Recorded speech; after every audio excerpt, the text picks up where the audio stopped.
Hello बच्चों, let's see this question and here this question says what is soil erosion. Question आपसे बोल रहा है कि सॉइल इरोजन क्या है।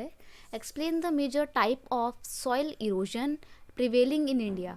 अब इंडिया में जो सॉइल इरोजन होता है वो किस किस तरीके से होता है, क्या क्या कारण है उसके। कारण तो नहीं, बेसिकली आपको टाइप्स बताने हैं कि कितने तरीके का सॉइल इरोजन होता है इंडिया में, राइट। तो सबसे पहले हम बात करेंगे सॉइल इरोजन का मतलब क्या होता है। The washing away of soil by air, water, living organism etc. is known as soil erosion. Soil erosion क्या होता है, जब मट्टी की यानी कि सॉइल की ऊपर की जो लेयर होती है, सबसे टॉप मोस्ट लेयर जो होती है, वो हवा की वजह से, पानी की वजह से या किसी भी लिविंग ऑर्गेनिज्म की वजह से दूर हट जाए, धुल जाए, बह जाए मिट्टी, उसको बोला जाता है सॉइल इरोजन। ठीक है। अब इस सॉइल इरोजन के बहुत से टाइप हैं। पहला है शीट इरोजन। शीट इरोजन में क्या होता है कि मिट्टी की ऊपर की जो टॉप मोस्ट लेयर होती है वो पूरी ही हट जाती है।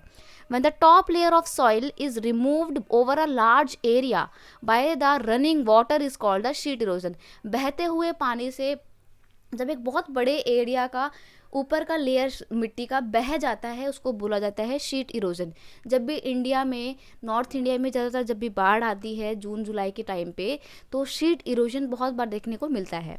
अब अगर हम बात करें गुली इरोजन की, तो ये क्या होता है, the running water get through the clayey soil and make deep channel as gullies. कई बार क्या होता है, बहता हुआ पानी जब बहुत स्पीड से आता है तो वो मिट्टी की टॉप मोस्ट लेयर को नहीं वॉश अवे करता है, बल्कि वो मिट्टी में ऐसे बड़े बड़े चैनल से बनाते। जैसे मान लीजिए कि ये मिट्टी थी और बहता हुआ पानी बहुत तेज़ी से आया, तो ये मिट्टी क्या हुई, कट गई और यहाँ पे बीच बीच में दरार पड़ गई।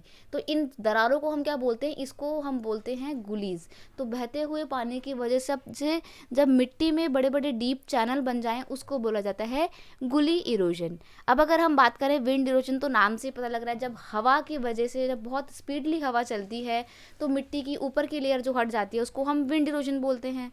Wind is powerful agent of soil erosion. अब बहुत बार हवा की वजह से सॉइल इरोजन होता है और ज़्यादातर ये एरिड यानी कि सूखे और सेमी एरिड थोड़े अर्धशुष्क इलाकों में विंड इरोजन देखने को मिलता है। और कई बार इतना ज़्यादा विंड इरोजन देखने को मिलता है कि धीरे धीरे इंडिया के बहुत से पोर्शन में डेजर्ट बढ़ते जा रहे हैं, because it is very dangerous. कौन क्या डेंजरस है, विंड इरोजन बहुत डेंजरस है, बिकॉज ड्यू टू विंड, हवा की वजह से most desert of the world are expanding.